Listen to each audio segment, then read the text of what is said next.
ಇನ್ನು ಈಗ ಸ್ಯಾಂಡಲ್ವುಡ್ನಲ್ಲಿ ಕಿಚ್ಚನ ಯುದ್ಧದ ಮಾತಿನ ಸಂಚಲನ. ಹುಬ್ಬಳ್ಳಿಯಲ್ಲಿ ಅವರು ಆಡಿದಂತಹ ಕೆಲವು ಮಾತುಗಳು, ಅದಕ್ಕೆ ಸ್ಪಷ್ಟೀಕರಣವನ್ನು ಕೊಡೋ ಪ್ರಯತ್ನಗಳನ್ನು ಕೂಡ ಎಲ್ಲರೂ ಮಾಡ್ತಾ ಇದ್ದಾರೆ.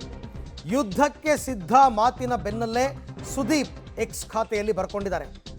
ಆಲ್ ಸೆಟ್ ಅಂತ ಪೋಸ್ಟ್ ಮಾಡಿದ್ದಾರೆ ಸುದೀಪ್. ಎಲ್ಲವೂ ರೆಡಿ ಇದೆಯಾ?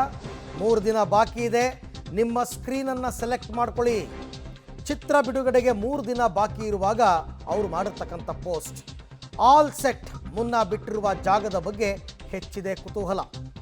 ಯುದ್ಧಕ್ಕೆ ಸಿದ್ಧ ಮಾತಿನ ಬೆನ್ನಲ್ಲೇ ಸುದೀಪ್ ಅವರ ಒಂದು ಪೋಸ್ಟನ್ನು ಮಾಡಿರ್ತಕ್ಕಂಥದ್ದು. ಬಟ್ ಆಲ್ ಸೆಟ್ಗಿಂತ ಹಿಂದೆ ಅವರು ಒಂದು ಫಿಲ್ ಇನ್ ದ ಬ್ಲ್ಯಾಂಕ್ ಅನ್ನೋ ರೀತಿಯಲ್ಲಿ ಒಂದು ಜಾಗ ಬಿಟ್ಟಿದ್ದಾರೆ. ಡಾಟ್ ಡಾಟ್ ಡಾಟ್ ಹಾಕಿ. ಏನಕ್ಕೆ ಆಲ್ ಸೆಟ್? ಎಲ್ಲವೂ ರೆಡಿ. ನಿಜ, ಸಿನಿಮಾ ನೋಡೋದಕ್ಕೆ ಅಭಿಮಾನಿಗಳು ಕಾತರರಾಗಿದ್ದಾರೆ, ಅಡ್ವಾನ್ಸ್ ಬುಕ್ಕಿಂಗ್ ಮಾಡ್ಕೋತಾ ಇದ್ದಾರೆ. ಬಟ್ ಅವರು ಆಡಿದಂತಹ ಮಾತುಗಳ ವಿಚಾರದಲ್ಲೇ ಅವರು ಪೈರೇಸಿಗೆ ಹೇಳಿದ್ದ ಅಥವಾ ದರ್ಶನ್ ಫ್ಯಾನ್ಸ್ಗೆ ಅವರು ಟಾಂಗ್ ಕೊಟ್ಟಿದ್ದ ಅನ್ನೋ ಚರ್ಚೆಗಳೇ ಇನ್ನೂ ನಡೀತಾ ಇದೆ. ಅದರ ಮಧ್ಯದಲ್ಲೇ ಇದೊಂದು ಪೋಸ್ಟನ್ನು ಅವರು ಮಾಡಿಕೊಂಡಿರ್ತಕ್ಕಂಥದ್ದು. ಎಲ್ಲವೂ ಸೆಟ್ ಆಗಿದೆ, ಕ್ವಶನ್ ಮಾರ್ಕ್ ಬೇರೆ ಹಾಕಿದ್ದಾರೆ. ಈ ಬಗ್ಗೆ ಮತ್ತಷ್ಟು ಮಾಹಿತಿ ನನ್ನ ಕೊಲೀಗ್ ಭಾರತಿ ಅವರಿಂದ ಪಡ್ಕೊಳ್ಳೋಣ. ಭಾರತಿ, ಈಗ ಸುದೀಪ್ ಅವರ ಪೋಸ್ಟನ್ನು ಯಾವ ರೀತಿ ಅರ್ಥೈಸ್ಕೊಳ್ಳೋದು ಅಂತ?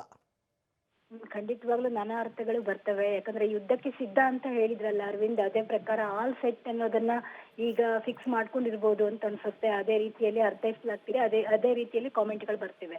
ಅದರ ಜೊತೆಗೆ ಒಂದು ಸಿಂಪಲ್ ಆಗಿ ಅರ್ಥ ಅಂತಂದ್ರೆ, ಹೌದು ಸಿನಿಮಾ ರಿಲೀಸ್ ರೆಡಿ ಇದೆ, ಆಲ್ ಸೆಟ್ ಅಂತ ಹೇಳಿ ಕೂಡ ಹೇಳಿರ್ಬೋದು.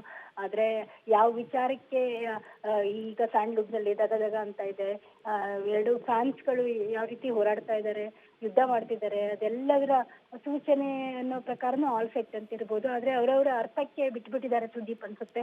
ಆದ್ರೆ ಮುಖ್ಯವಾಗಿ ಅಲ್ಲಿ ಕಾಣೋದು ಮಾರ್ಕ್ ಸಿನಿಮಾ ಎಲ್ಲ ರೀತಿಯಲ್ಲೂ ರಿಲೀಸ್ಗೆ ರೆಡಿ ಆಗಿದೆ, ಆಲ್ ಸೆಟ್ ಆಗಿದೆ ಅಂತ ಹೇಳಿ ಕಾಣಿಸುತ್ತೆ ಅರವಿಂದ್. ಓಕೆ, ಬಟ್ ಕ್ಲಾರಿಟಿ ಕೊಡದೆ ಮಾತನಾಡೋದು ಯಾಕೆ ಇವರುಗಳು ಕೆಲವು ವಿಚಾರದಲ್ಲಿ ಅಂತ? ಅಂದರೆ ನಾನು ಆಡಿರೋ ಮಾತು ಹೆಚ್ಚೆಚ್ಚು ಚರ್ಚೆ ಮತ್ತು ವಿಶ್ಲೇಷಣೆ ಒಳಗಾಗಬೇಕು ಅಂತನಾ? ಸುದೀಪ್ ಆಲ್ಮೋಸ್ಟ್ ಯಾವಾಗ್ಲೂ ಮಾರ್ಮಿಕವಾಗಿ ಮಾತನಾಡ್ತಾರೆ. ಅವರ ಮಾತಿನಲ್ಲಿ ನಾನಾ ಅರ್ಥಗಳು ಇರ್ತವೆ. ಆದ್ರೆ ಅವರ ಉದ್ದೇಶ ಒಂದೇ ಆಗಿರ್ಬೋದು. ಆದ್ರೆ ನಿಜವಾಗ್ಲೂ ಹೌದು, ಪೈರಸಿ ವಿರುದ್ಧವೇ ಹೋರಾಡಿದ್ರೆ ಅವರು ಆ ಮಾತನ್ನ ಹೇಳ್ಬೋದಾಗಿತ್ತು. ಇದೀಗ ಅವರ ಆಪ್ತರು ಚಂದ್ರಚೂಡ್ ಕೂಡ ಮಾತನಾಡ್ತಾ ಅದೇ ಪ್ರಕಾರ ಹೇಳ್ತಾರೆ, ಪೈರಸಿ ವಿರುದ್ಧ ನಮ್ಮ ಹೋರಾಟ ಅಂತ ಹೇಳಿ. ಸುದೀಪ್ ಆ ವರ್ಡ್ ಅನ್ನೇ ಬಳಸಿದ್ರೆ ಅಲ್ಲಿ ಬಹುಶಃ ಈ ತರದ ಒಂದು ಗೊಂದಲ ಸೃಷ್ಟಿಯಾಗಿ ಏಟು ಎದುರೇಟು ತಿರುಗೇಟು ಅನ್ನೋ ರೀತಿಯಲ್ಲಿ ಆಗ್ತಿತ್ತೋ ಇಲ್ವೋ.